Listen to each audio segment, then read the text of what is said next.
someone insults you, your body tenses, your jaw clenches, words form in your throat, sharp, defensive, ready to strike back.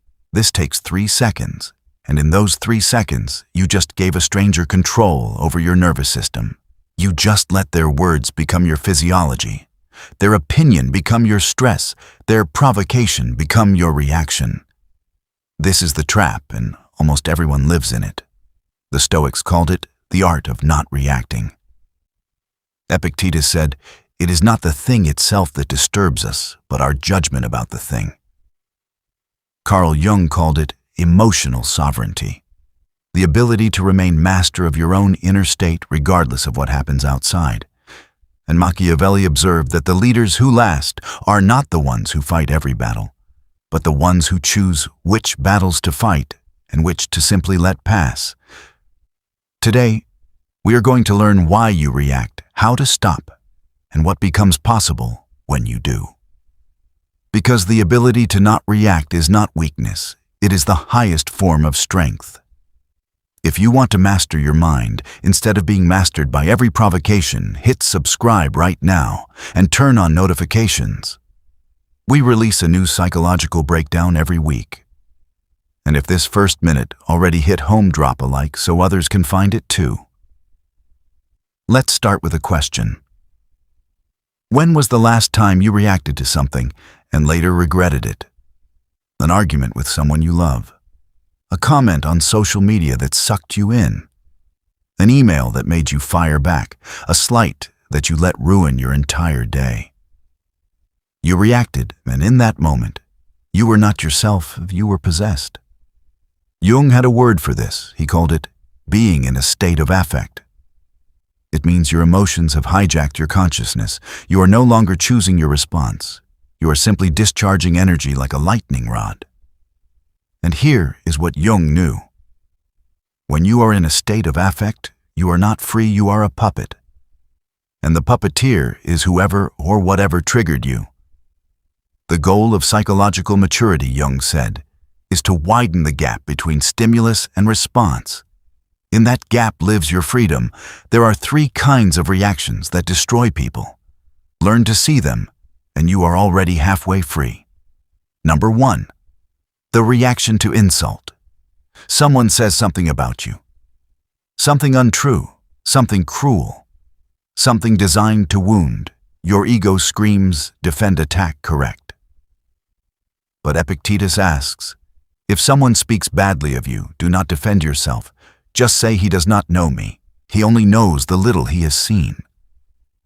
The insult is not about you. It is about them. It is their projection, their wound, their unresolved shadow thrown onto you like paint. If you react, you are accepting their frame. You are saying, your opinion of me matters enough to disturb my peace. Why would you give anyone that power? Number 2, the reaction to injustice. This one is harder because injustice feels real. Someone was wronged. Something unfair happened. The world is not as it should be, and your sense of justice screams, fight, resist, correct. But here is the Stoic truth. Not every injustice requires your reaction. Some battles are not yours. Some fights will consume you and leave nothing behind. Marcus Aurelius wrote, "The best revenge is not to be like your enemy." But he also wrote something more radical. You always own the option of having no opinion. You do not have to have a take on everything. You do not have to fight every wrong. You do not have to carry every cause. Sometimes the most powerful response to injustice is to refuse to let it disturb your center, because a disturbed center cannot help anyone. A calm center can. Number 3, the reaction to provocation. This is the most common trap. Someone pokes, someone tests, someone wants to get a rise out of you. And your biology responds before your brain can think. Thousands of years of evolution have wired you to react to threat, even when the threat is just a comment, just a look, just a tone. But here is what the masters know. Provocation only works if you react.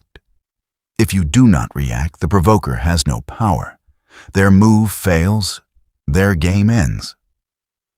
Machiavelli wrote about princes who were destroyed because they could not resist responding to every insult. And he wrote about those who prospered because they understood that sometimes the strongest move is no move at all. So how do you learn not to react? Step 1. Feel the charge, but do not discharge it. When the trigger comes, you will feel it.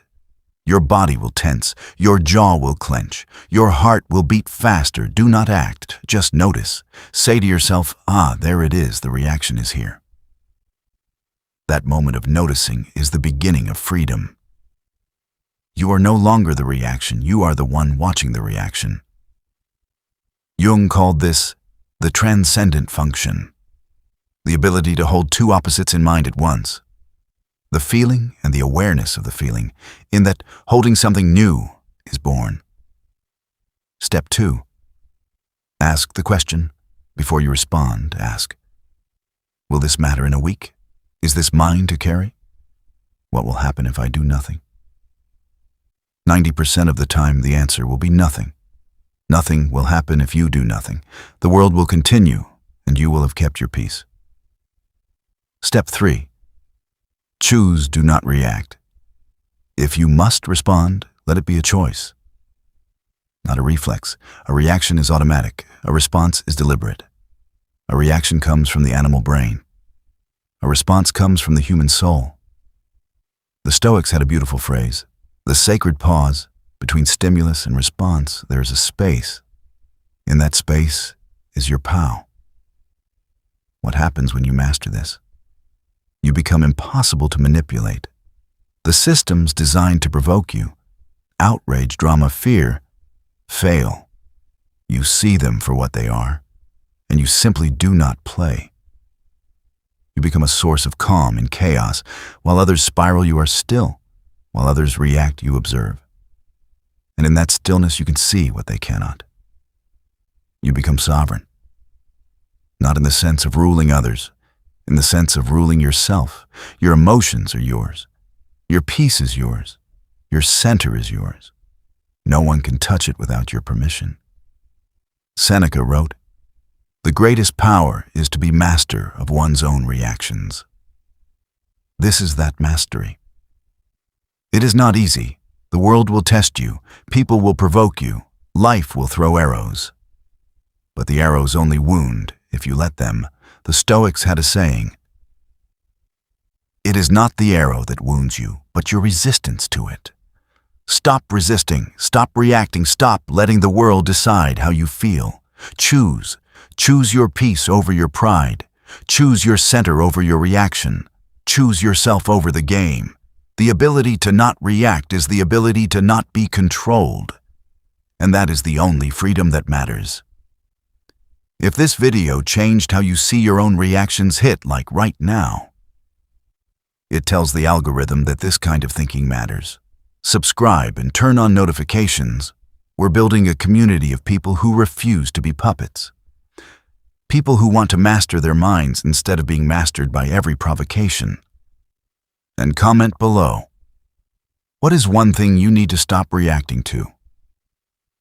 The pause is your power. I'll see you in the next one.